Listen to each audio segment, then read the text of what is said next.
వాట్సాప్లో అందరూ షేర్ చేస్తూ స్ప్రెడ్ అవుతూ ఉంది.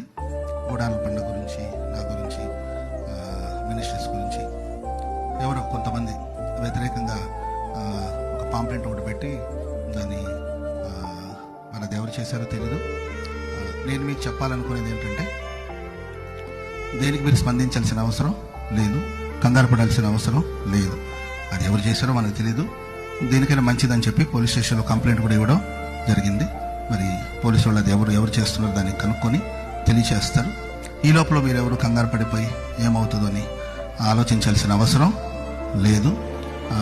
మీరెవరు కామెంట్ చేయడం, స్పందించడం, వీళ్ళు చేశారా వాళ్ళు చేశారా, మనం ఎందుకు అంచనా వేయడం, దాని వెనకాల ఎవరు పనిచేస్తున్నారో, ఎవరు దీన్ని ప్రారంభించారో తెలుస్తుంది కదా. మనం వెయిట్ చేయాలి, ఎదురు చూడాలి, ప్రార్థన చేయాలి.